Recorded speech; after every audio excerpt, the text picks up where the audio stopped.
Entonces vienen esos gazapos de en el fondo de qué es lo que esta ley quiere perseguir. Por supuesto que en un parlamento serio, para aprobar una ley de esta que es necesaria, sin necesidad de utilizar el chantaje moral ante la sociedad, de que allí están, no quieren aprobar, se quitaron la careta. No, es que no nos pueden meter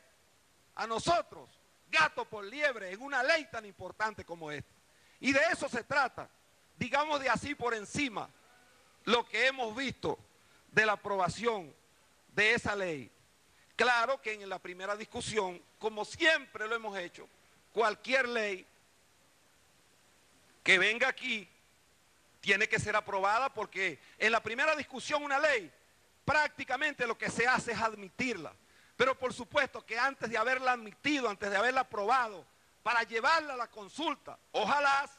que esta ley sea consultada con ONG, con organizaciones, con gente en este país que sabe sobre ese asunto del crimen organizado,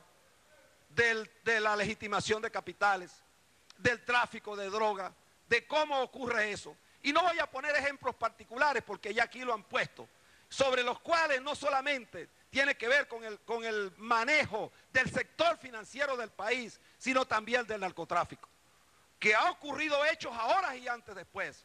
Ahora han sido mucho más descarados que los que ocurrían antes y sin embargo nunca se han investigado, por el contrario se mantienen silentes. Pero en tal caso, en el manejo de esta ley, ojalá que ya que se trajo atropelladamente y que la preocupación fundamental expresada por la jefa de la bancada del PSUV son las primarias que va a hacer la oposición, bueno, vale, quien vaya a participar en unas primarias debe pagar y ya cada quien justificará de dónde y cómo sacó el dinero. Pero no puede ser que ustedes estén diciendo aquí que van a aprobar esa ley para ver cómo se justifica la realización de las primarias. Es un argumento burdo. Entonces, todos los argumentos serios que pueden haber dado antes de eso, con ese solamente lo echan por el suelo, lo echan por tierra y no van al fondo de los elementos fundamentales que están en esa ley, que son altamente contradictorios con el derecho a protestar, a reclamar, como está establecido en el artículo 4, que lo van a criminalizar.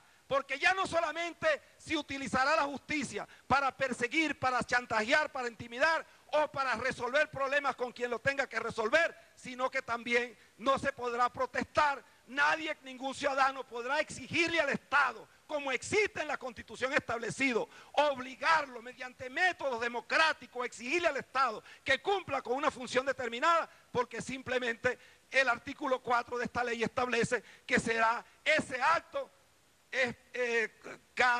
caracterizado por el Estado como un acto de terrorismo y por supuesto eso es lo que nosotros rechazamos, condenamos de esta ley que se está aprobando apresurada, como aprobaron un paquete de leyes en el último periodo, en el periodo anterior a este, entre el 15 de diciembre y el 3 de enero, para meter una cantidad de leyes allí que no tienen nada que ver con la realidad, con la exigencia del país, porque esta ley, más allá de la persecución del crimen organizado, con lo cual estamos absolutamente de acuerdo. Incluso hay un paquete de leyes, una propuesta contra el crimen y la violencia que fue construida y me tocó presidir esa comisión y está aquí en el seno del Parlamento, y esos aspectos que allí se discutieron con la sociedad venezolana, con todos los sectores del país,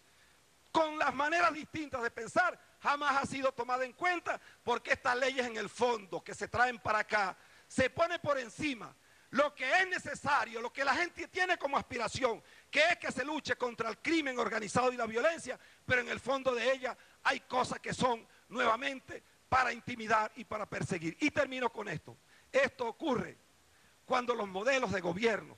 se les agota el tiempo,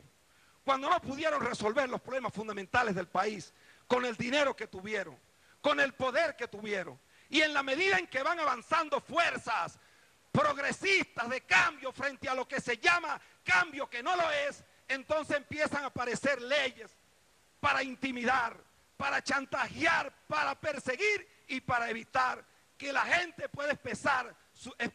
sus formas de protesta y de reclamo frente a un Estado hoy que tenemos decadente, lamentablemente, descontextualizado, salido de la Constitución, puesto al margen de la Constitución porque cada vez que viene una de esas leyes tienen que violar la Constitución, porque son leyes para abusar, para atropellar y para tratar de frenar el avance de este pueblo. Así es que si piensan que porque traen esta ley aquí, su preocupación es que no van a haber primarias, primarias van a haber para que la Unidad Democrática escoja a sus candidatos. Es todo, señor presidente. En la palabra el diputado Lucena.